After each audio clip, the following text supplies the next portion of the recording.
Oke, sebelumnya saya share dulu materinya. Oke, nah terakhir kita bahas perihal statistik skala ordinal ya. Jadi kalau kita punya sampel dari populasi, misalnya dari satu populasi atau dari populasi yang berpasangan nih, ini sebetulnya dua populasi tapi bisa diperlakukan dalam analisisnya satu populasi. Kita sudah bicara bagaimana uji peringkat bertanda Wilcoxon ya. Sekali lagi uji ini sebagai alternatif dalam uji, kalau uji tandingan yang non parametriknya ya uji T ya, uji T satu populasi. Kemudian kalau kita sudah bahas sebelumnya pada statistik dari dengan menggunakan statistik binomial ya, kita ada punya uji tanda ya. Ini juga uji tanda tapi menggunakan konsep tambahannya yaitu peringkat. Nah, di sini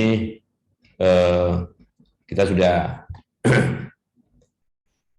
bahas ya, kalau uji dari dua populasi yang saling bebas, kita juga punya statistik uji namanya Mann-Whitney ya.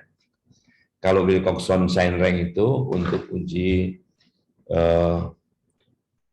satu populasi atau dua populasi yang tidak saling bebas berpasangan. Kalau ini dua populasi yang saling bebas. Meskipun dalam pengembangannya Wilcoxon dan Mann-Whitney itu sering namanya digabung dalam statistik-statistik untuk menguji dengan menggunakan konsep peringkat ya. Ya, statistiknya menggunakan Wilcoxon rank sum. Jadi ada Wilcoxon sign rank, ada Wilcoxon rank sum. Jadi Wilcoxon rank sum itu sama dengan uji Mann-Whitney ya. Mann-Whitney. Jadi seperti itu. Nah, sebelum kita lanjutkan mungkin ada yang ingin bertanya. Jadi kalau ini uji Wilcoxon sign rank ya, uji Wilcoxon sign rank. Jadi Wilcoxon rank sum, Wilcoxon rank sum atau uji Mann-Whitney ya. Oke. Jadi pada prinsipnya kalau uji Mann-Whitney ini sekali lagi ya, baik sampel dari populasi pertama yang kita notasikan dengan N di sini, kemudian dari populasi kedua kita notasikan dengan Y ya, Y. Saya gedein dikit. Nah, jadi yang kita pilih sebagai X biasanya yang sampelnya lebih sedikit. Ya, makanya kita notasikan di sini N-nya lebih sedikit daripada N, gitu ya. Nah, caranya karena itu kita menggunakan rank sum, jumlah dari peringkat. Jadi kedua sampel ini digabung dulu. Kalau X dan Y ini digabung, maka akan ada sebanyak sampelnya itu N plus M. Ya. Sampelnya dari populasi sampel dari populasi pertama itu N, sampel dari populasi kedua itu M. Jadi jumlah N plus M. Ya.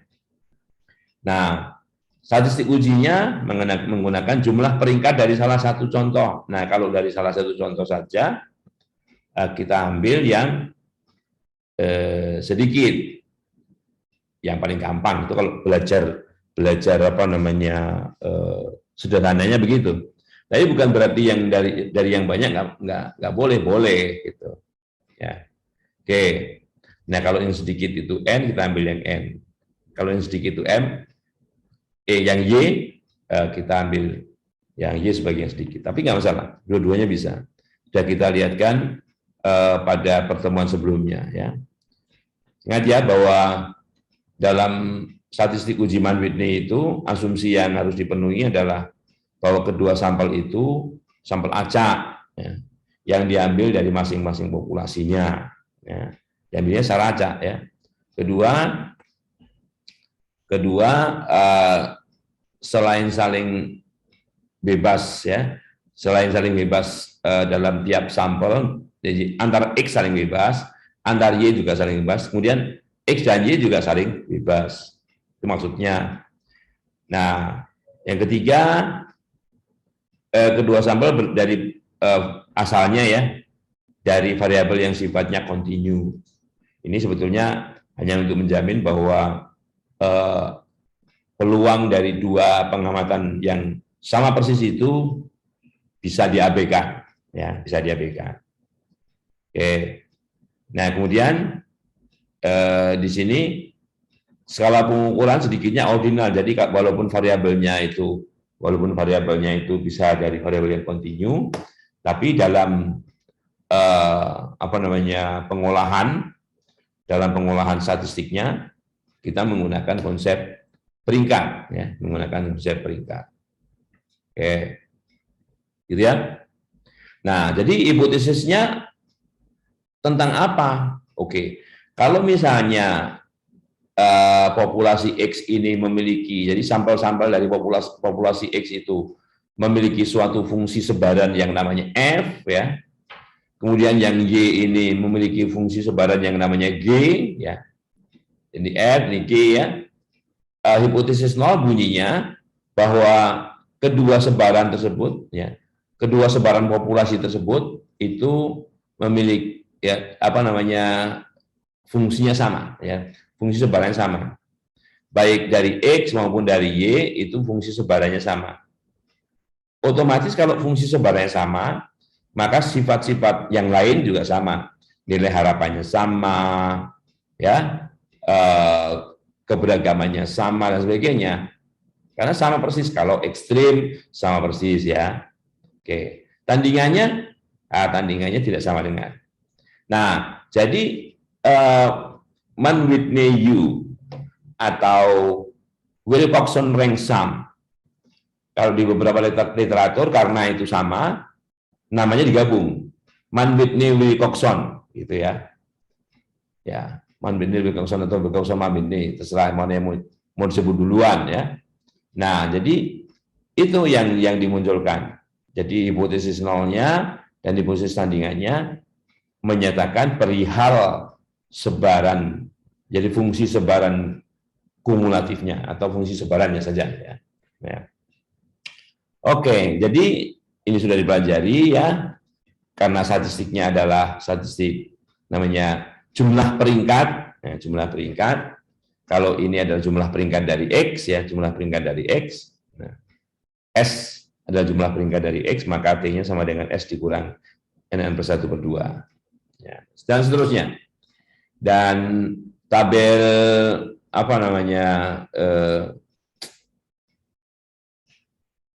untuk pengujian secara manualnya, tabel Mann-Whitney-nya ada di halaman 41. Jadi kalau kita lihat halaman 41, oke, misalnya, sorry.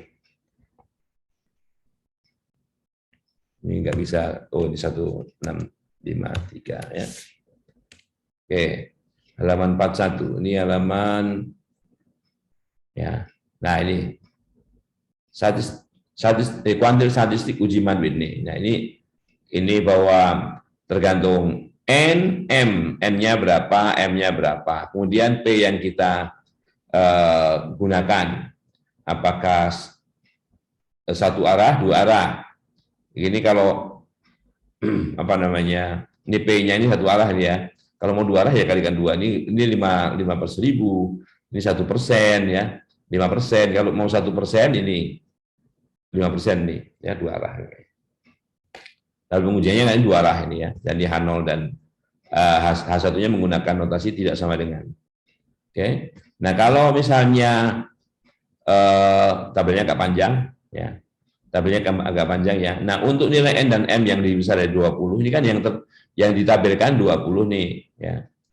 Nah, makanya di sini dalam statistik itu kategori sampel berukuran besar atau kecil itu relatif terhadap permasalahannya juga. Dalam hal ini misalnya kalau kita bicara statistik Mann-Whitney, lebih dari 20 itu sudah dianggap besar. Ya, makanya kalau besar di tabel ini tidak ada, tetapi bisa digunakan namanya pendekatan ya, pakai pendekatan aproksimasi bahwa kalau misalnya P-nya ini P-nya mau 1% atau 5%, jadi P-nya di sini 1% atau 5%. Nah, ini ada kaitannya dengan distribusi normal ya, ZP.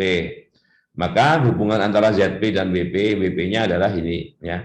Ini kalau menghitung batas sebelah kanan ya masukkan saja nilai NM-nya berapa. Ini adalah NM per 2. Ya. NM per 2 ini sebagai rata-rata kalau keseluruhan ya. Ini variannya. Jadi kalau ini kira-kira rata, nilai harapan ini adalah variannya. Akar varian ini standar deviasi. Ya. Akar varian ini standar deviasi.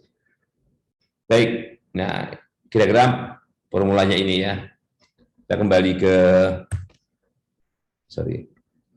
kita kembali ke materi sebelumnya. 60. Oke.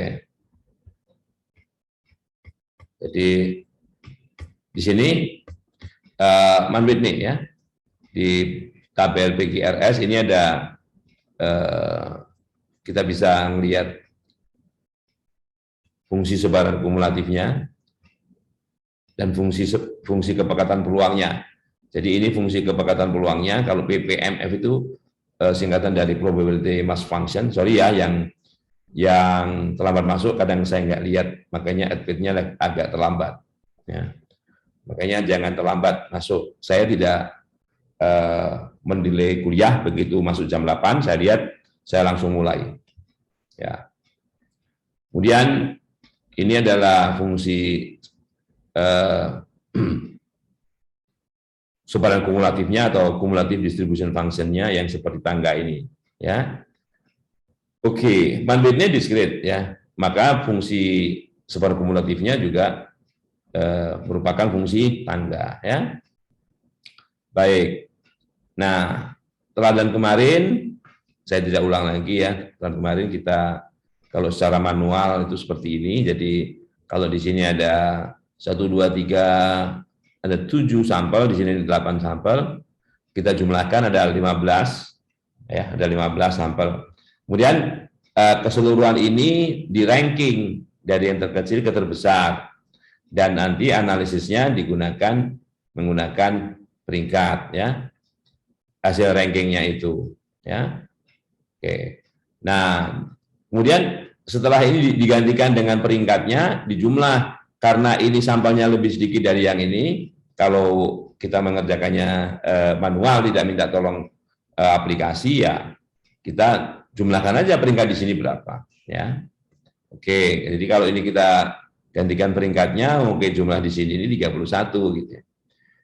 31. Nah, oke. Nah, seperti itu. Kalau mau pakai R kemarin sudah diajarin. Oke, kita teruskan. Kemudian yang sebagai pengembangan adalah misalnya dalam hal perankingannya.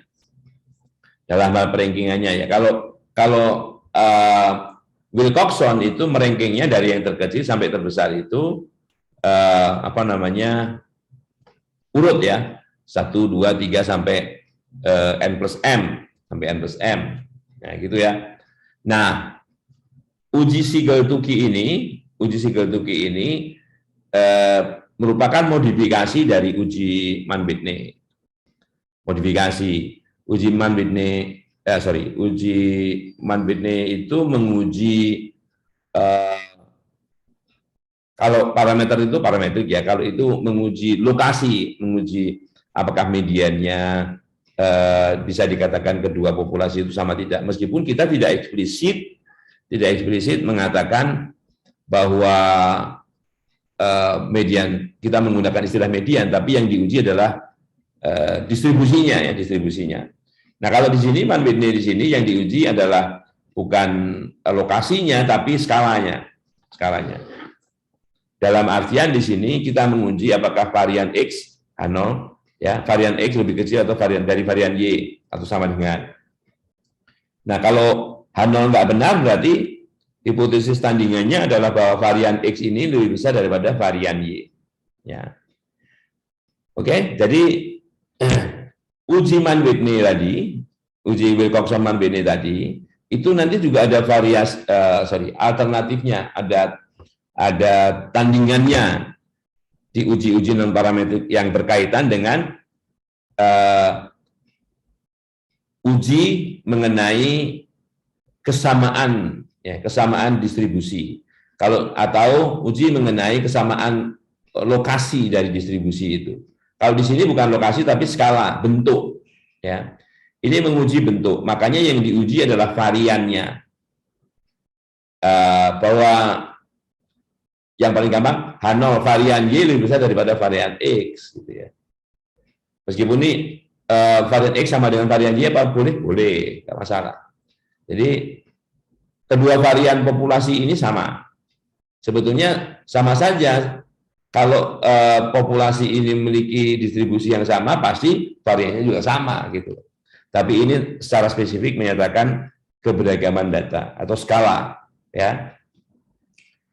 Nah, kemudian bagaimana caranya? Caranya bahwa data itu diurutkan dari yang tadinya ya, dari yang terkecil sampai yang terbesar, tapi pemberian perankingannya tidak begitu. Pemberian perankingannya itu menggunakan, coba saya buka Excel dulu, ya. Sorry, ya. Saya buka Excel dulu, entar.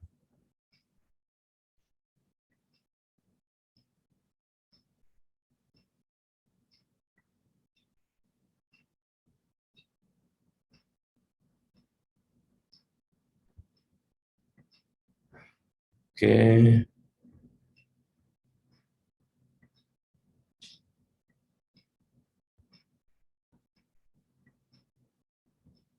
Oke, Excelnya kelihatan. Kalau belum kelihatan berarti Excelnya menghilang. Saya gedein dulu ya. Oke, 200. Nah, gini. Andikan saya punya data. Saya buat datanya acak aja ya.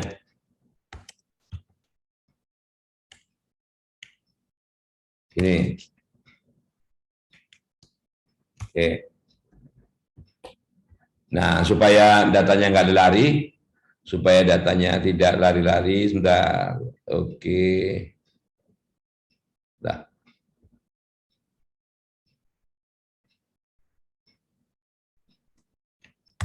Saya jadikan value ya, edit, spatial. Oke ya. Nah, kan data ini harus diurutkan dulu nih. Nah, kalau langsung diurutkannya gini aja, data sort gitu ya. Data sort, kan udah urut nih. Nah, dalam saya tidak bicara ini data mana yang data X, data yang mana yang data Y. Tapi fokusnya adalah pemberian ranking. Jadi dalam statistik Wilcoxon atau Wilcoxon-Mann-Whitney itu perankingannya begini ya. Jadi dari yang terkecil diberi angka rank 1, kemudian dan seterusnya seperti ini ya. Asalkan tidak ada, makanya diasumsikan bahwa data dari populasi yang kontinu ya. Karena populasinya kontinu, maka peluang untuk sama itu sangat-sangat kecil atau bisa dibilang dapat diabaikan. Ya, ini untuk Wilcoxon atau Wilcoxon-Mann-Whitney sama aja. Nah, dalam perankingan untuk Siegel-Tukey ya, Siegel-Tukey. Ini istilahnya skornya. Skornya Siegel-Tukey itu cara memberikan rankingnya tidak begini. Jadi ini kan yang datanya tadi sudah diurutkan dulu, sudah di ranking nih, ya kan. Nah, Siegel-Tukey memberikan nanti kalau misalnya Wilcoxon itu menggantikan angka-angka ini dengan peringkat ini, peringkatnya Wilcoxon ini, kalau Siegel-Tukey tidak begitu. Jadi ini 1 di sini, ya. 2 di sini. 2. 2 yang terbesar, 3 di sini ya. Kemudian 4 di sini. 4, 5 gitu ya. Kemudian dari sini ini yang ke-6, yang ke-7 gitu ya. Ini yang ke-8, yang ke-9, terus 10, 11 ya, sorry. Oke, ini 12. Nah, yang peringkat 13-nya di sini. Oke. Nah, cara memberikan skornya itu begitu. Ya. Oke. Nah, selanjutnya diikuti cara seperti yang dilakukan oleh Wilcoxon. Ya, statistik Wilcoxon. Itu. Nah, jadi yang dijumlahkan, jadi misalnya gini misalnya. Oke, yang saya kasih tanda saja yang mana yang X itu ya. Andekan, ini namanya juga andekan. Ini X-nya. X, ini X. X-nya misalnya karena itu 13, X-nya 6. 4, 5, 6 misalnya. Yang lain Y. Sorry. Aduh. Ini Y. Ya, gitu ya. Ini katakanlah ini namanya apa nih? Grup. Ya, ini grupnya. Ini grupnya atau populasinya ya, atau sampel gitu, terserah apa mau diberi nama apa terserah ya. Nah, oke. Jadi kalau misalnya kalian mau menjumlahkan yang X, karena X ini ada 1, 2, 3, 4, 5, 6, X-nya 6 ya, maka jumlah rank Wilcoxon ini dalam statistik yang digunakan untuk menguji dengan statistik Wilcoxon, kan yang dijumlahkan yang X saja nih. 1 ditambah 4 tambah berapa. Nah, bagaimana caranya kalau seperti ini kalian menggunakan Excel, maksud ya manual begitu kan.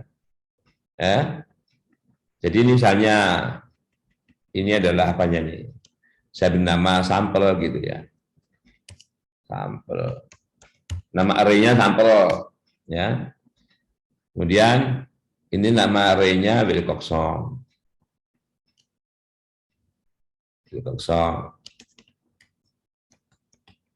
Nah, gimana cara cari jumlahnya?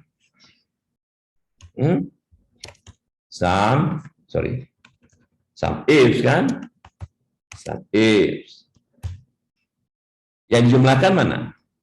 Oke, yang dijumlahkan itu ini. Ya. Oke, kriterianya menurut apa? Sampel. Boleh enggak? Oke. Sampelnya apa? X. Gitu kan? Oh, salah. Harusnya gimana? Nah. Harusnya gimana rumusnya? Mosok sum if. Sum if. Oh, kebalik ya. Saya apa? Oh, belum diberi nama ya. Ini sudah tadi ya. Wilcoxon. Kemudian kriteria 1, apa dibalik begini?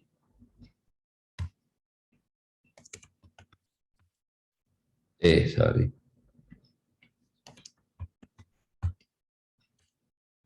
Kan salah itu. Ya. Undo.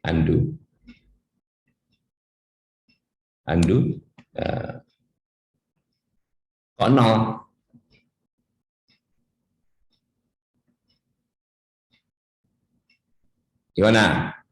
Gimana menjumlahkan? Kalau manual kan gini kalian. 1 ditambah 4 ditambah, masuk ya begini. Itu ini sedikit ya. Nah, kan harusnya gitu, 43 kan?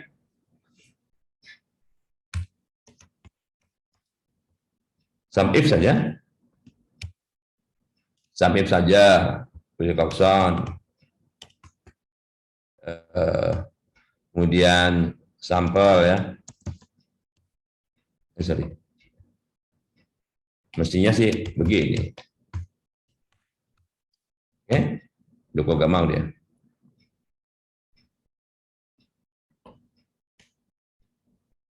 Ctrl Z. Oke. Ada yang aneh di sini. Mestinya memang begini. Sum if, ya.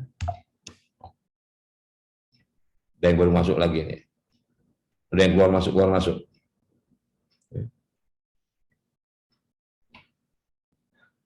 Sum if kenapa tidak mau ya? Yang dijumlahkan Wilcoxon. Wilcoxon, koma, kriteria ring.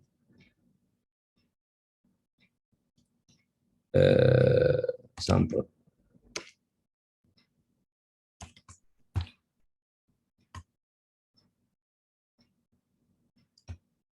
Masuk ini.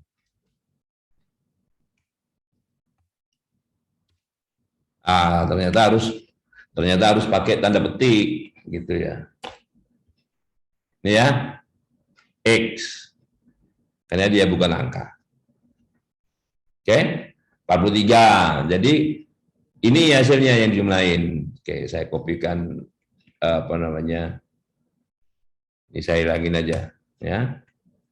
Saya naikkan dikit di sini. Nah, ini 43 ya. Kalau yang single to key, maka yang dijumlahin ya dengan cara yang sama ya. Tapi nilainya bukan 43 lagi ya. Tapi nilainya ini harus diganti. Bukan, soalnya kalau kopikan dari sana ya, hati-hati ya. Kopikan kalau misalnya nama array-nya ada di situ. Single saja lah panjangan nanti. Ya. Di sini pasti masih pakai Wilcoxon, jadi ini Wilcoxonnya diganti dengan single ya. Single. Oke. Oke. 42. Beda-beda tipis. Ya. Ini 1 kan gitu kan. Kemudian tambah 8, 9, tambah 13, 22, 33, 42 ya. 42. Oke? Ada pertanyaan? Caranya? Ini cara meranking-nya. Jadi nanti kalau jumlah sampelnya bukan 13 ya mestinya kalau secara manual dibuat dulu cara mengurutkan angkanya ini 1, 2, 3, 4, 5, 6, 7, semakin lama semakin ke tengah ya. Semakin lama semakin ke tengah. Nah, ini juga menunjukkan bahwa kalau ini dianggap sebagai frekuensi, semakin jauh dari tengah itu frekuensinya semakin kecil ya. Oke. Bisa jadi itu yang menginspirasi Siegel sama Tukey ya, menginspirasi Siegel sama Tukey untuk membuat skor seperti ini. Oke, kembali dulu ke materi ya. Oke, ini ya. Makanya cara mereka ini 1, 2, 3, 4, 5, 6, 7 dan seterusnya. Sampai yang terakhir ya caranya seperti tadi. Nah, jadi kalau kita lihat yang Wilcoxon ini menggunakan, ini kalau boleh digunakan terminologi A dari RI, nah itu skor. Jadi kalau ini bentuknya skor ya, skor statistik, skor yang diperoleh dari statistik. Ya, statistik itu kan fungsi dari data, rank itu juga fungsi dari data. Jadi makanya ARI ini sebagai skor statistik ya. Nah, kalau ARI-nya sama dengan RI, ya yang kita punyai tadi, Wilcoxon tadi. Ya. Jadi sebagai fungsi dari urutan. Urutan dari terkecil ke terbesar. Jadi kalau kita kembali dulu seperti ini, oke, saya selipkan di sini adalah sorry, ini Ctrl Shift. Oke ya. Jadi ini ranknya. Ini kan rank dari 1 sampai apa namanya? Sorry. Nggak pakai digit begini ya. Kemudian kalau mau buat cara ini fill series 1 oke. Nah, oke. Nah, jadi kalau ini ranknya, ini RI-nya, ini R-nya ya. Ya. Ranknya, maka skornya Wilcoxon ini sama persis. Jadi ARI sama dengan RI gitu ya. Jadi 1 ya 1, 2 ya 2 ya, dan seterusnya merupakan fungsi ini. Nah, sedangkan single to key tidak begitu ya. Single to key. Oke. Nah, sekarang kalau kita kembali ke sini, berikutnya. Nah, berikutnya ini yang namanya skor median. Ini gimana cara membacanya? Jadi kalau ini dimaknai bahwa ARI itu nilainya kalau nggak 1 ya 0. Ya. Kalau nggak 1 ya 0. 1 kalau RI-nya, ya, kalau RI-nya itu lebih besar daripada banyaknya data plus 1 per 2. Banyaknya data berapa? 13, tambah 1, 14. 14 per 2, 7. Ya, 14 per 2 itu 7. Nah, jadi kalau untuk skor median, ya, untuk skor median gini, ya, ini median, ya, ya nih. Nah, di sini rumusnya, ya kan tadi, jika kan gitu kan, jika RI-nya lebih besar dari, ya RI-nya kan ini nih, lebih besar daripada N plus 1 per 2. Nah, kalau mau secara umum ya, N itu adalah banyaknya data ini.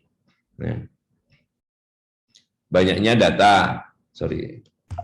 Ini kalau ada yang masuk, ini berhenti, saya punya. Makanya kalau keluar masuk, mending nggak usah masuk.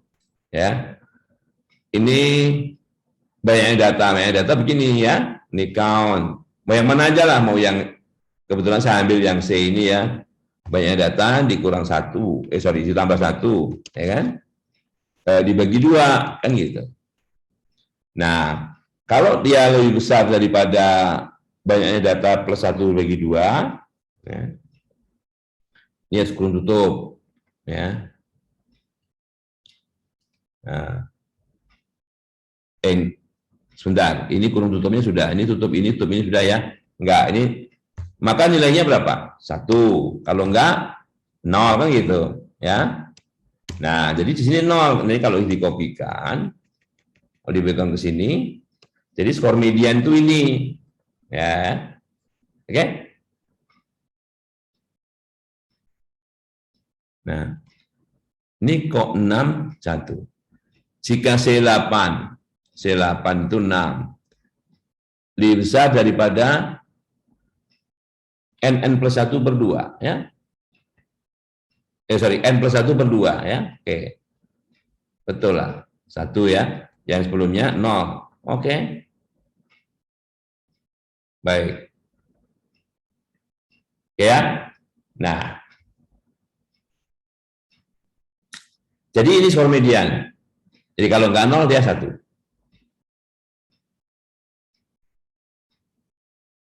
Sebentar. Kalau dia lebih besar daripada N plus 1 per 2. N plus 1 17. Ini kok jadi 1 nih? Gimana salahnya? Oh, tadi salah nih. Jadi ini rumusnya harus dikunci dulu gitu ya. Ini dikunci. Oke.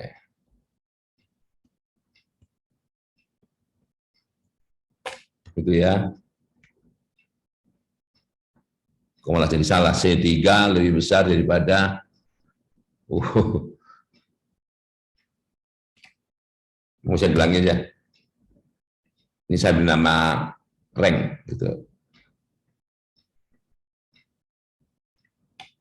Oke, ini tidak beri nama. Mana yang punya nama?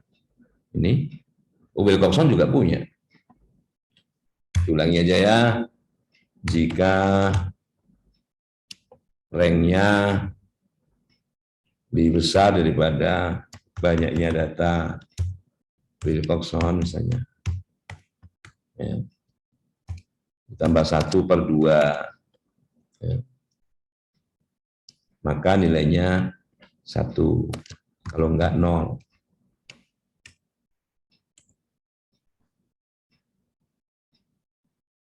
Ini nah, jadi seperti ya. Ya. Kawan Wilcoxon plus 1.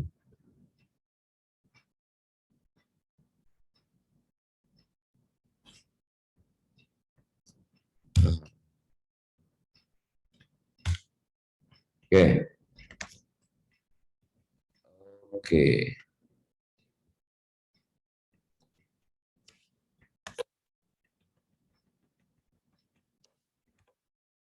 Nah, gitu. Kalau ini make sense ya. Make sense 8 nih. 8 lebih besar dari 7. Jadi di sini yang 1, yang tadi salah. Ya. Nah, jumlahnya yang mana? Jumlahnya yang mana? Kalau di sini untuk skor median sama dengan skor Wilcoxon ya, karena begini logikanya, biar nggak salah dulu ya. Kita kembali ke sini dulu ya. Oke.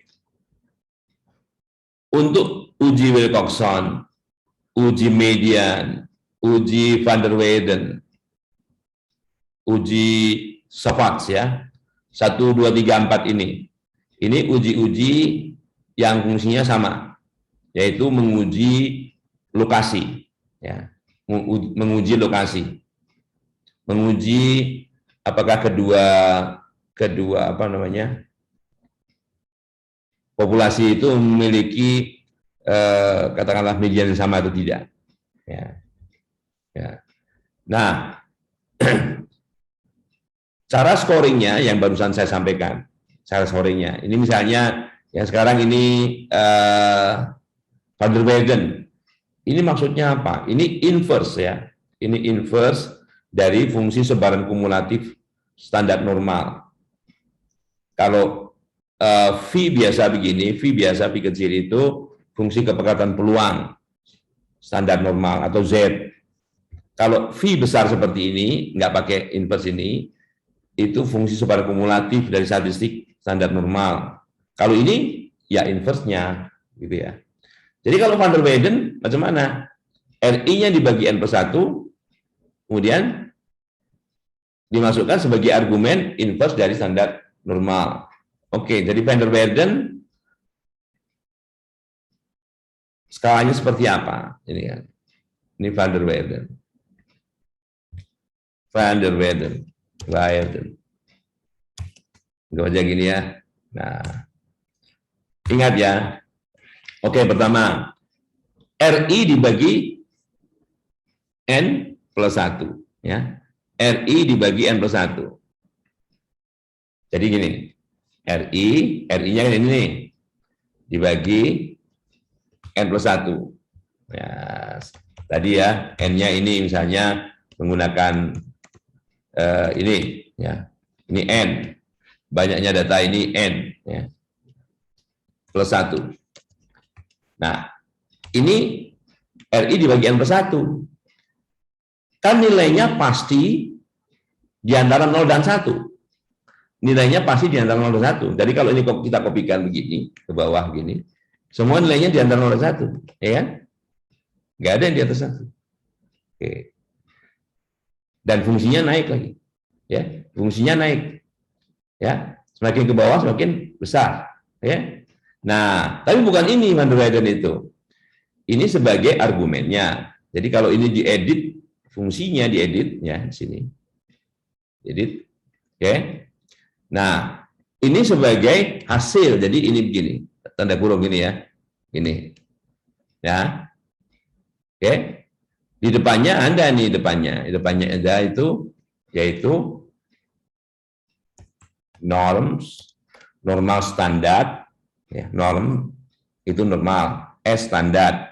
Jadi standar normal, inverse-nya ya, norms in, ya, norms in. Nah, ini yang dimaksudkan dengan skor dari statistik dari Van der Weyden itu. Nah, baru dikopikan ke bawah. Oke. Nah, jadi gini. Oke. Jadi yang di bawah dari titik tengah, di bawah median ini negatif, di atas mediannya positif. Oke. Nah, oke, ada pertanyaan? Nah, ya, jadi jumlah ininya 0. Jumlah statistik yang berbeda itu 0. Ya. Oke. Baik. Itu cara mencari skor Van der Weyden ya. Ingat, jadi baik Van der Weyden, baik itu median, Sigertuki, sangat tergantung dari total data ini. Total data ini 13, jadi ini kan 1 di sini, 2 sini, tengah-tengahnya di sini 13. Kalau ganjil kan, kalau ganjil. Ya. Kalau genap sama aja, pokoknya prosedurnya seperti itu dalam menyusun Sigertuki. Demikian juga yang untuk membuat skor mediannya dan skor Van der Weyden ini. Ya, dia punya ini sendiri ya, punya aksi sendiri. Oke. Baik, ini cara scoringnya. Yang lain, oke, kita lihat. Yang lain ini ada Savage, ada Klotz, ya, ada Mood, ada Ansari Bradley. Nah, yang Savage ini masih untuk fungsinya sama dengan untuk pengujian lokasi populasi ya. Apakah kedua populasi mempunyai parameter lokasi, katakanlah tanda petik parameter lokasi, yaitu misalnya median gitu ya, yang sama atau tidak. Nah, yang Klotz, Mood, Ansari Bradley, Klotz, Mood, Ansari Bradley ini untuk skala, untuk pengujian skala ini. Untuk pengujian skala, ya. Caranya sama, kalau Klotz itu dikuadratin. Jadi yang Van der Weyden ini tadi sudah dicari kan, ini sudah dicari, tinggal dikuadratkan saja. Jadi makanya tidak ada yang min, tidak ada yang plus. Nah, ini mau dicari, bisa nggak nyari ini? Ini ada dia, ini kumulatif ini. Di sininya kumulatif ini. J dari 1 sampai RI. Ya. Jadi tergantung, ini banyaknya data dikurang indeksnya plus 1. Ini 1 per itu ya. Tapi terus lain. Belum muncul. Oh iya, sorry. Mana nih?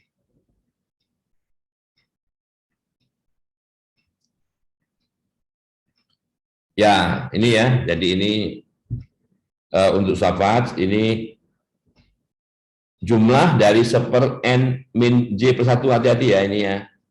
Yang bergerak itu J-nya, ini J-nya bergerak. Ya. Oke?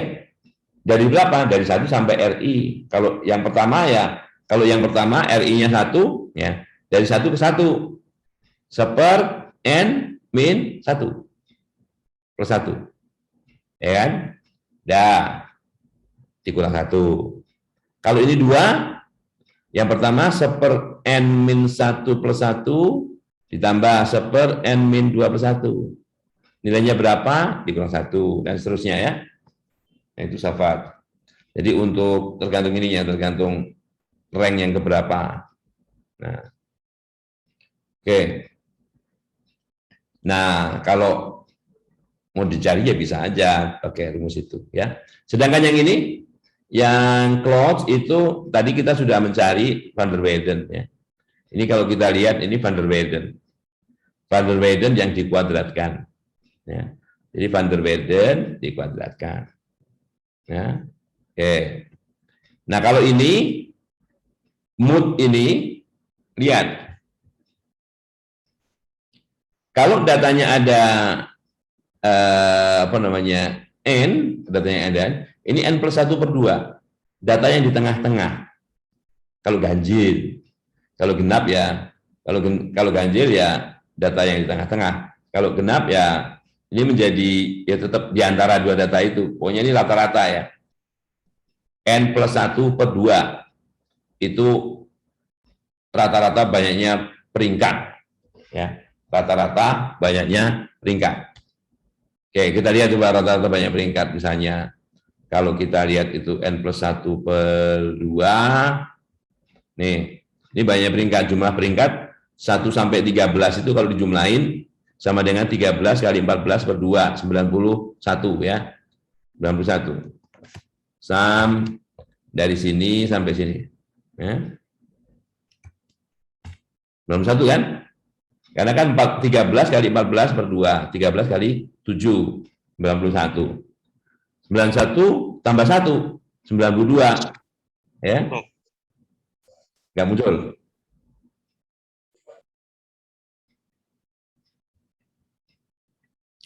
Ya, oke. Jadi ini kalau dijumlahin 1, 2, 3 sebagainya itu 91. Ya. Oke. Nah, 91 tambah 1, 92/2, 40.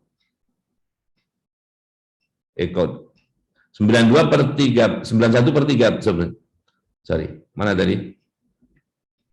9, banyaknya data. Jadi ada 13 plus 1, 14/2, 7 ya, 7. Data yang di tengah-tengah. Ya. Atau kalau data di tengah-tengah ini, atau 91/13, 7 kan, sama aja. Jadi pengurangnya 7. Jadi kalau dicari bahwa RI dikurang N plus 1/2 itu, ya. Oke, jadi misalnya ini RI-nya ini dikurang N plus 1/2. Sorry. N, ini N-nya Count Wilcoxon plus 1/2. Ini pengurangnya ya. Salah.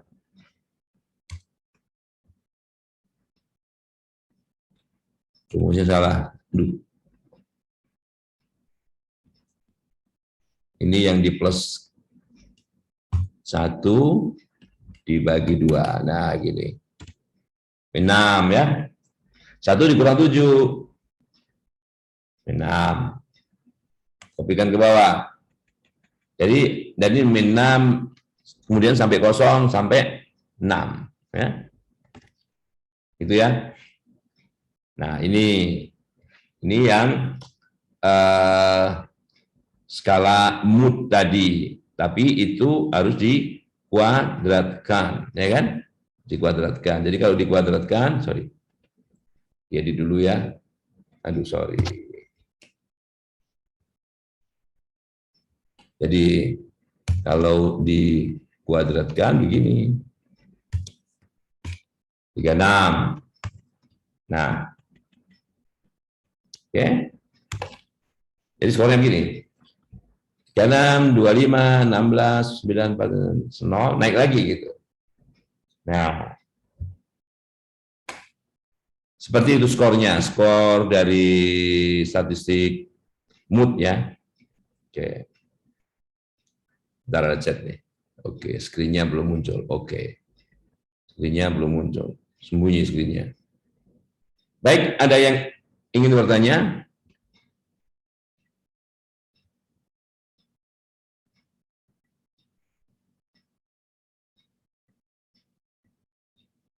Oke, kalau enggak ya, kita lihat di sini ya. Kita lihat R dulu.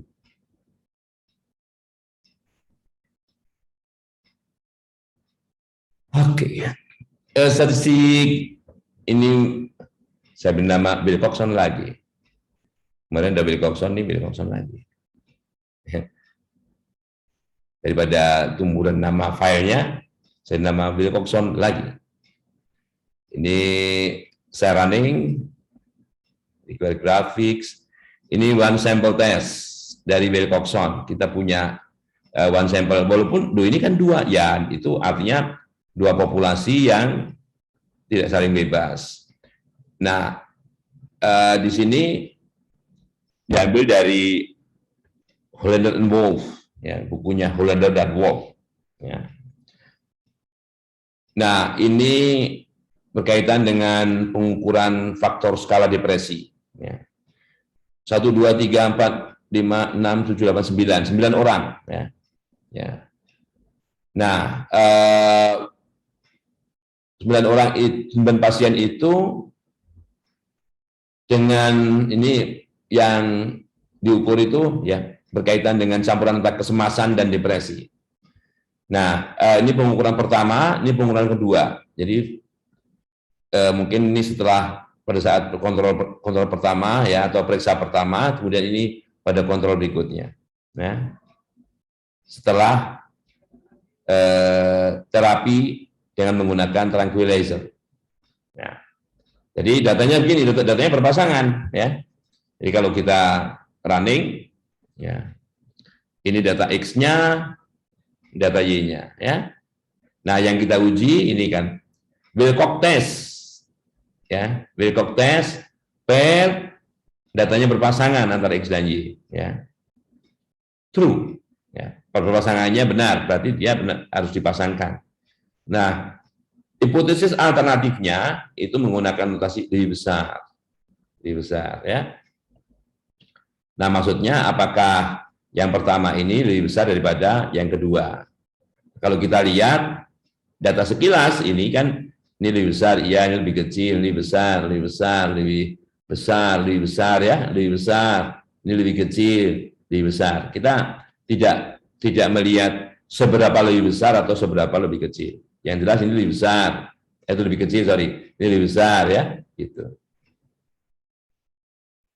Nah, jadi cara mengujinya gini, perintahnya Wilcoxon rank sum test atau Wilcoxon sign rank test ya. Wilcoxon sign rank kalau ini.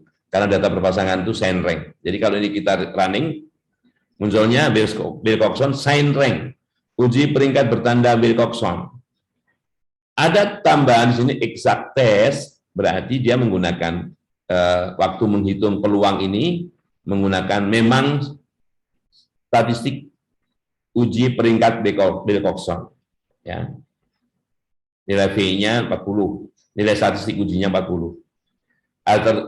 Hipotesis alternatifnya, ya, bahwa nilai pergeseran ini, nilai lokasinya, location shift ini, itu lebih besar dari 0. Artinya perbedaannya lebih besar dari 0. Ya, perbedaan antara X dan Y tadi. Ya. Itu.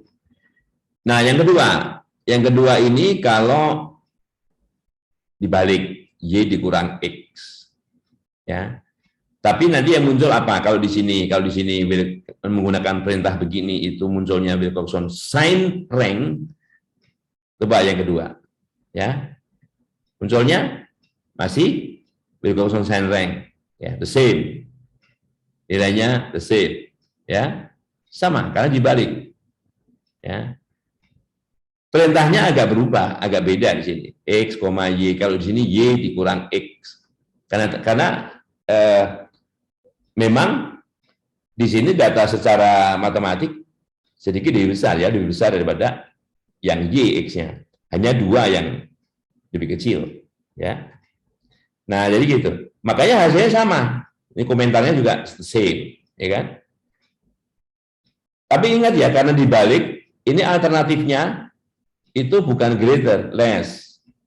Ya, less. Kurang ya. Oke.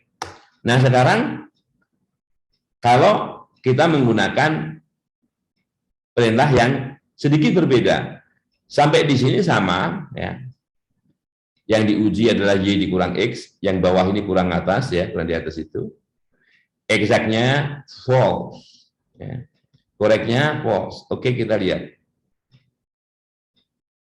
Nah, oke. Apa bedanya? Sedikit beda ya. Nilai peluangnya beda. 0,01953 di sini 0,01908. Ya. Menggunakan pendekatan. Dan ini pendekatannya sangat dekat dengan true, dengan exact test. Yang di sini bukan exact test. Wilcoxon-Sandring test, nggak pakai exact. Ya. Ini menggunakan menghitung, jadi menghitung nilai peluangnya dengan menggunakan pendekatan. Oke, berikutnya kalau misalnya di sini kalau kita lihat ini masih dari Hollander and Waugh ya. Kita punya di sini permeability constants of the human chorioamnion ya. Jadi itu yang berada yang merupakan suatu membran placental membran ya. Ini X ya. Pada ini datanya kalau ini X-nya ya, dan 12 sampai 16 minggu setelah itu. Gestational age ini istilah aja ya. Jadi datanya, jumlah datanya tidak sama ya. X-nya diamati pada kondisi ini ya, yang Y-nya pada kondisi 12 sampai 16 minggu ya. Ya pokoknya ada dua data yang saling bebas. Jumlah datanya tidak sama. Ya. Oke. Jadi kalau kita running, kita jalankan di sini run. Nah itu X-nya, ini Y-nya. Ya. Nah perintahnya begini, Wilcox test. Nah ini sebetulnya uji Mann-Whitney. Ya Mann-Whitney. Dengan sintaks masih menggunakan Wilcox test. Ya. Membandingkan antara X dan Y, apakah keduanya dari populasi yang sama atau tidak. Alternatif hipotesisnya menggunakan di sini ada G itu lebih besar. G greater, singkatan dari greater, ya, lebih besar. Ya, jadi kalau kita running sini, ya. Jadi alternatif hipotesisnya true location shape is greater than 0. Lebih besar dari 0 maksudnya. Nah, di sini muncul Wilcoxon rank sum. Berarti sama dengan Mann-Whitney ya, di Mann-Whitney. Oke. Ini nilai P-nya 0,1272 ya. Ini ada eksak ya, berarti menggunakan cara menghitung peluang ini menggunakan statistik yang non parametrik, yaitu Mann-Whitney. Wilcoxon Mann-Whitney atau Mann-Whitney ya. Ini kalau apakah H0 diterima ditolak, lihat saja ini kalau ini karena ini 12,72%, kalau kita gunakan taraf nyata pengujian 5%, ini sudah lebih besar, makanya hipotesis 0 diterima. Jadi yang alternatifnya itu tidak diterima. Jadi kalau di sini true location shape is greater than 0, berarti ini enggak benar. Jadi H0-nya yang benar. Jadi yang didukung oleh data, yaitu true location shape-nya is equal to 0. Jadi antara X dan Y-nya ini, walaupun data X-nya itu segini, data Y-nya cuma 5 gitu, maka keduanya bisa dikatakan berasal dari populasi yang sama. Oke. Nah, kalau di bawahnya itu menggunakan pendekatan, ini menggunakan pendekatan. Jadi cuma cukup Wilcoxon rank sum test. Enggak seperti ini, rank sum exact test ya. Ini menggunakan pendekatan, nilai peluangnya sedikit lebih kecil. 0,1103, ini 0,1272. Oke? Nah, baik. Yang berikutnya ini simulasi. Ini kalau kita mensimulasikan data dari distribusi normal, ya, distribusi normal ya, ini random normal. Ini banyaknya 10. Ya. Kemudian kita ingin lakukan uji Wilcoxon sampling test. Ya. Ini hasilnya ya, Wilcoxon rank sum exact test ya. Ya namanya kalau ini diulang lagi hasilnya bisa beda karena ini random. Oke. Ini ada tambahan kalau mau lihat box plotnya ya, Wilcoxon dan sebagainya. Oke, hanya karena di sini tadi simulasi kan, karena di sini simulasi yang R random tadi. Mana tadi? Nah, ini R0 nih. Maka di sini langsung merah. Jadi perlu disimpan. Kontrol S ya. Oke, kontrol S. Nah, jadi hitam dia. Nah, bagaimana kalau menggunakan statistik yang apa namanya lain? Jadi Wilcoxon rank sum dengan Mann-Whitney itu sama. Jadi perlu hati-hati juga dalam melihat apa namanya fungsi-fungsi yang dikembangkan di R ya, menggunakan R. Nah, ini diperlukan library namanya ASHT ya. Jadi ini oke, saya hapus dulu di sini. Jadi kalau kita running, ya, library ASHT-nya running, kemudian datanya ini 1, 2, 3, 4, 5, 6, 7, 8, 9, 10. Ya. 2 baris, dijadikan 2 baris ya. Oke, kita running. Nah, seperti itu. Ini HM datanya. Jadi gini, 2 baris kan? Jadi ada normal, abnormal. Yang masing-masing itu diamati ini. Definitely normal, benar-benar normal, kemungkinan normal, masih bisa dipertanyakan, bisa jadi kemungkinan tidak normal, dan ini memang tidak normal. Jadi gitu. Jadi 2 kali 5 masing-masing ini ada 2 kelompok yang normal dan kelompok yang abnormal ya, gitu. Nah, ini kalau pakai library-nya ASHT ini kita bisa menggunakan statistik yang Mann-Whitney ya, MW itu Mann-Whitney, Wilcoxon Mann-Whitney, jadi gitu ya. Jadi kalau kita running, nah ini muncul di sini. Wilcoxon Mann-Whitney test, ya. Confidence interval, jadi selang kepercayaan memerlukan proporsional odds, jadi proportional odds, jadi asumsi proportional odds, ya. But test does not, tapi ujinya tidak, ya. Oke, ini nilai estimasi Mann-Whitney, ya. Oke, nilai peluangnya, hipotesis alternatifnya. Kedua sebaran tidak sama, ya, kedua distribusi tidak sama. Berarti hipotesis nolnya, ini kan yang dituliskan alternatifnya biasanya. Hipotesis nolnya mengatakan kedua sebaran sama, ya, gitu. Ini confidence intervalnya dari 0,81 sampai 0,93. Ya. Nilai Mann-Whitney-nya 0,89 ini ya. Ini pasti diantara ini. Oke, nah ini nilai estimate Mann-Whitney-nya tadi yang disebutkan. Oke, jadi itu kalau menggunakan library ASTH. Jadi kita bisa menggunakan statistik WMW, Wilcoxon Mann-Whitney, untuk menguji yang seperti itu. Ya. Kemudian ini adalah Sigeltuki, ini contohnya Sigeltuki ya. Nah, saya hapus dulu. Kita tidak perlu ini sudah dibantu Sigeltuki dalam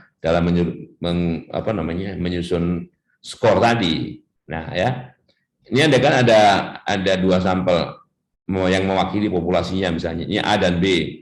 Ini ada 1, 2, 3, 4, 5, 6, 7, 8, 9, 10, masing-masing 10 ya. Dari bukunya Sach nih, ya, dari bukunya Sach tahun 97. Hanya Sigeltuki ini memerlukan library yang namanya PMCMR plus ya, PMCMR plus, ya, PMCMR plus, gitu ya. Kalau nggak jalan. Nah, jadi Ini A-nya, ini B-nya, ya. Nah, ini statistik Sigeltuki tadi. Apakah kedua eh, populasi yang diwakili masing-masing sampel ini memiliki varian yang sama atau tidak? Kayak gitu kan? Ya, gitu. Jadi ini ujinya. Nah, oke. Makanya di sini bunyinya dispersion test, dispersi atau penyebaran, ya. Ya, rank dispersion test, Sigeltuki rank dispersion test. Ini AB, nilai Z-nya ini, nilai P-nya ini, ya. Lihat nih. Alternatif hipotesisnya atau hipotesis tandingannya bunyinya bahwa true ratios of scale, jadi rasio dari skala yang sebenarnya itu tidak sama dengan satu. Rasio dari skala itu kan rasio dari dua varian. Nah, H1-nya tidak sama dengan satu. Berarti H0-nya sama dengan satu. Sama dengan satu artinya varian B atau varian A dibagi varian B sama dengan satu. Artinya juga berarti bahwa varian A sama dengan varian B. Ya. Oke, nilai peluangnya 0,03058. Nah, kalau kita pakai 5%, maka dikatakan bahwa kedua varian tersebut rasio skala yang sebenarnya itu tidak sama dengan satu. Gitu ya, tidak sama dengan satu. Nolnya yang sama dengan satu. Ini karena nilai ini. Tapi kalau nilai peluang yang kita pakai, tapi kalau nilai taruh nyata pengujian yang kita pakai itu 1%, ini tidak. Karena nilai peluangnya lebih besar daripada taruh nyata pengujian. Jadi H0 itu ditolak atau alternatif hipotesis ini benar kalau atau didukung data kalau nilai peluang yang diperoleh dari statistik uji itu lebih kecil daripada taruh nyata pengujian. Oke? Nah, ini juga simulasi kalau pakai R norm ini simulasi. Ya, ini simulasi. Janji ya. Statistik Sigeltuki gitu ya. Nah, gitu. Nah, tadi kalau ini diulang beda. Ya. Oke. Ini apa namanya? Masih berhubungan dengan Sigeltuki ya, contoh lain. Oke ya. Nah, gitu. Yang jelas Sigeltuki yang berkaitan dengan uji dispersi atau uji keragaman. Oke. Lanjutnya apa? Ada yang bertanya? Ini Van der Waerden. Ya, ini Van der Waerden. Ya. Library-nya PCMCR ya. Jadi kalau kita mau menyalakan agar Van der Waerden-nya jalan ya, kita pakai itu. Oke. Nah, di dalam paket PMCMR itu atau PMCMR itu ada data yang namanya insect phrase. Datanya ini ya. Ini kita panggil ya. Insect phrase. Makanya data insect phrase itu kalau nggak manggil ini nggak ada datanya. Ya. Oke. Datanya seperti apa? Datanya seperti ini nah datanya. Nah, hanya data di sini itu kita punya spray-nya itu banyak macamnya A, B, C, D, E, F. Ya, ada F gitu. Nah,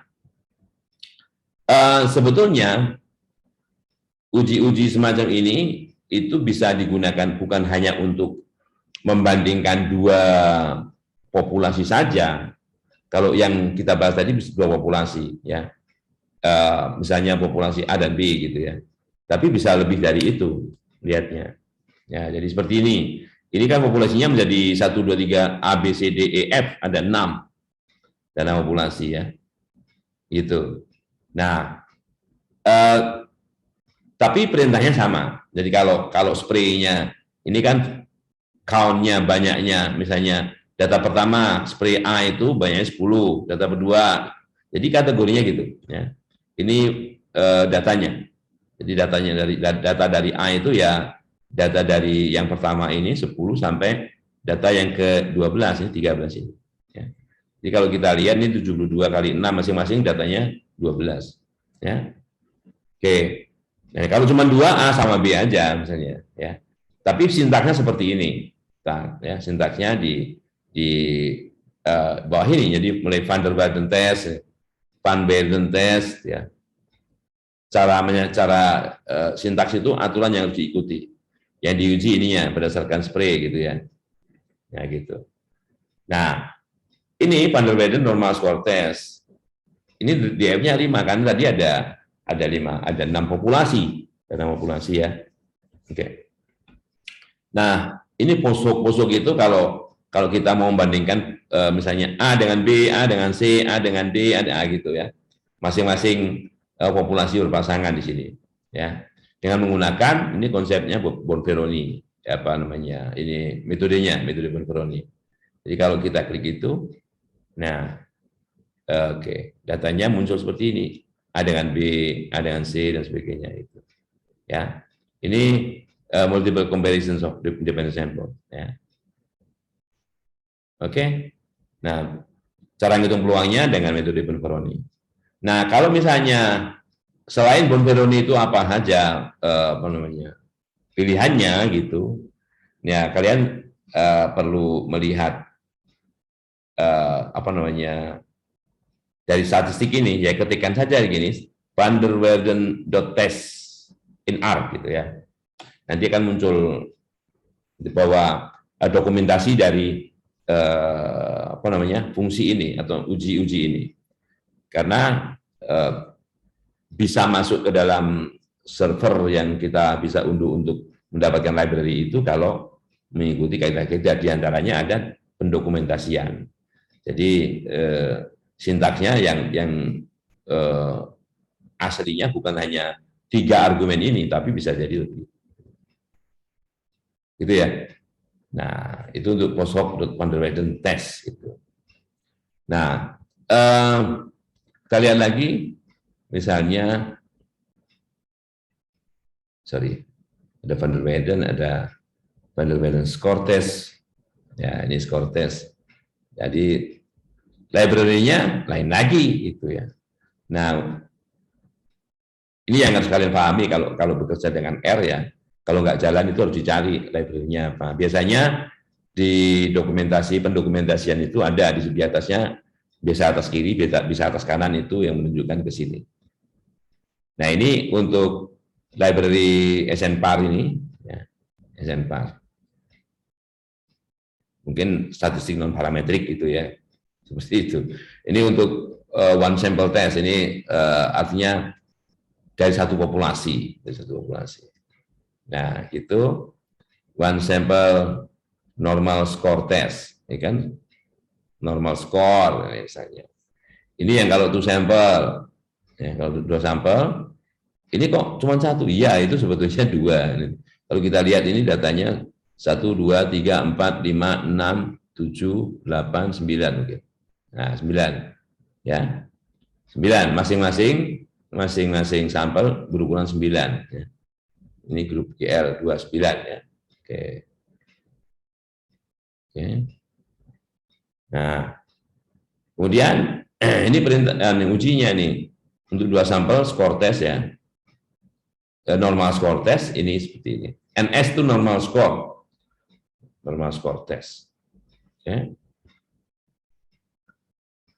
Kita teruskan ini kalau multiple sampel, kalau sampelnya artinya populasinya itu bukan hanya bisa cuma 2, tapi bisa 3, bukan hanya 1 ya, tapi bisa multiple sampel. Ya, oke. Nah, yang 2 ini bahwa kedua populasi yang diwakili 2 sampel itu memiliki lokasi yang sebenarnya ya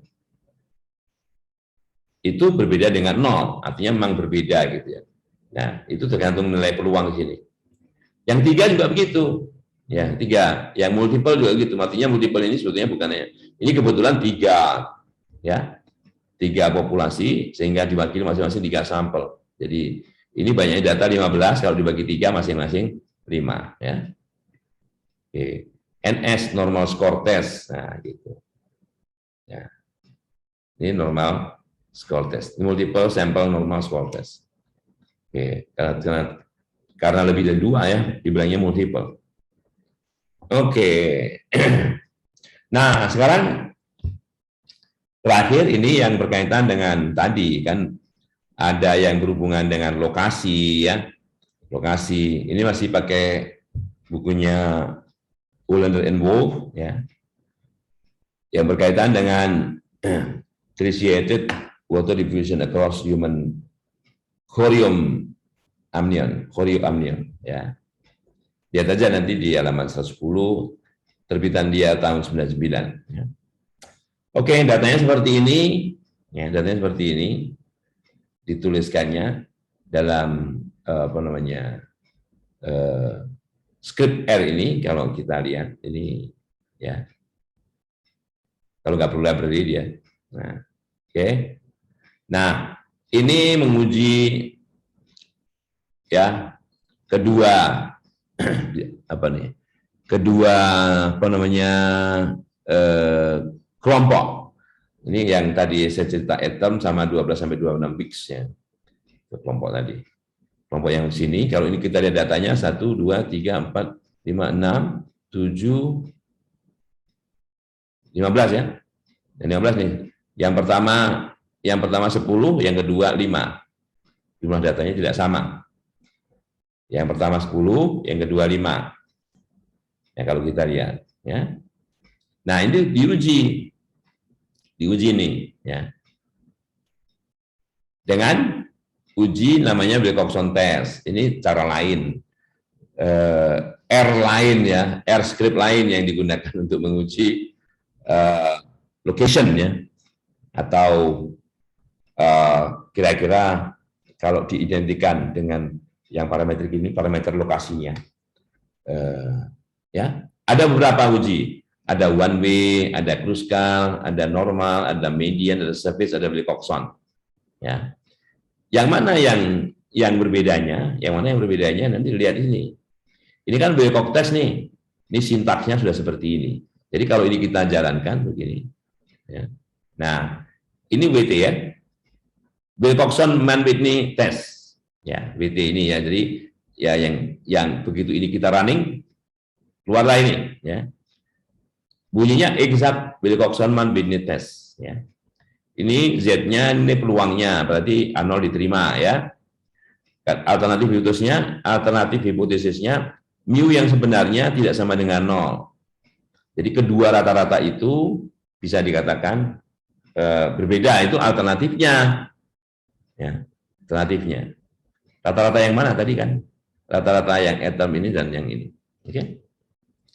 Itu juga bisa dikatakan di sini H0 diterima juga karena selang kepercayaan 95%-nya ini mengandung angka 0.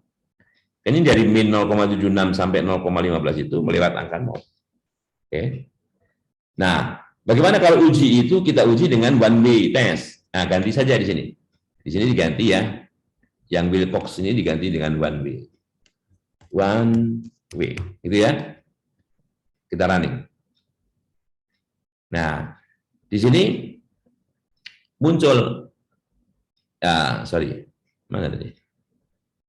Nih, exact to sample Fisher Friedman permutation test. Ya, ini one way. Kalau one way munculnya ini, ya. Oke. Nah, yang lain juga begitu ya. Kalau misalnya kita mau ganti Kruskal gitu. Kruskal nih ganti Kruskal. Kruskal kita running. Nah, exact Kruskal-Wallis test. Nah, padahal kita belum belajar ke Kruskal nanti. Tapi nggak apa-apa, ini jadi satu aja. Karena ini nanti yang di belakang itu bentuk umumnya. Normal, kita ganti dengan normal di sini. Makanya di sini saya kasih double hashtag. Ini kalau di R kan nggak diolah, ya. Hanya untuk mengingat saja, ya. Ini normal ya. Exact to sample van der Waerden normal quantile test, ya. Misalnya tadi normal sudah median, ya. Yang tadi skornya yang kita buat di sana tadi, nah, di median. Oke. Caranya seperti itu, tinggal gantikan aja di sini.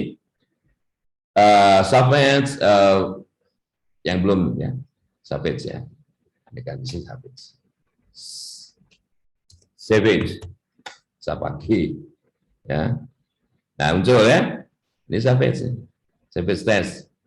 Nah karena gitu.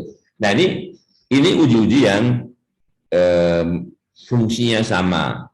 Makanya di sini saya bilang uji lokasi populasi, ya, berdasarkan sampel. Ini di sini judulnya uji lokasi sampel. Sebetulnya yang diuji bukan lokasi sampel, tapi lokasi populasi dengan menggunakan data sampel. Oke? Oke. Saya save ya. Ini di bawahnya ada ya, di bawahnya ada, nanti bisa di apa namanya? Lihat sendiri ya. Kegunaannya kalau ada seperti ini nanti ya dicoba-coba diganti. Ini kan ada kruskalnya diganti, bisa diganti dengan salah satu dari 6 ini. Nah, tadi bicara yang pertama untuk menguji lokasi, yang kedua untuk menguji skala di sini. Nah, di sana tadi hanya ada clothes, mood, and sorry. Bukan I'm sorry ya, Ansari. Ansari. Nah, di sini ya, ini kita menggunakan data masih di horizontal involved, hanya halamannya beda, ya, halamannya beda. Ini ada data serum, ya. Nanti ada dibagi menjadi dua ini datanya. Kalau kita lihat di 1, 2, 3, 4, 5, 6, 7, 8, 9, setelah itu ya, 10-an, 2 kali. Masing-masing 20 data. Datanya ini ada variabel RMC, ada variabel Jung Pareh. Oke, kita ingin menguji apakah yang RMC ini sama dengan Jung Pareh. Nah, oke, kita running. Ini SID-nya ya. Nah, ini cukup begini, Ansari test. Serumnya metode. Ya, ini metodenya Ramsey atau Jung Pareh. Yang diuji serumnya, gitu. Ya, jadi serum, kemudian ada tanda cacing begini ya, tilde ini, bukan cacing, tilde. Serum, tilde, metode. Ini sintaksnya begitu. Terus datanya apa? Datanya SID. Kita kan sudah definisikan di sini. SID sama dengan data frame. Data frame-nya ini cara lain bagaimana mengendri data di R. Kan banyak macam mengendri data di R yang kalian harus mungkin pelajari ya, untuk menguasai itu. Jadi nanti bisa diganti-ganti di sini. Yang Ansari itu apa dengan Taha, apa dengan Klotz, apa dengan Mood, apa dengan Flickner atau Conover. Ya. Misalnya ini. Nah ini. Jadi asymptotic two sample Ansari probability test. Lihat ya, lihat alternatifnya. Alternatif true ratio scale. Tadi kan rasio dari kedua scale itu tidak sama dengan 1. Berarti kan menguji yang berkaitan dengan varian, ya, varian. Ya. Dari kedua metode ini. Metode Ramsey atau metode Jung Pareh gitu. Metode apa ini? Metode untuk mengukur serum itu ya, yang diuji itunya. Oke. Nah, jadi kalau misalnya nih kita ganti di sini Taha gitu, ketikanya Taha. Kita running. Nah, muncul Taha sih. Oke. Nah, seperti itu nanti bisa dicoba sendiri untuk Mood, untuk Ansari, untuk Flickner, untuk Conover. Baik. Ada yang ingin bertanya?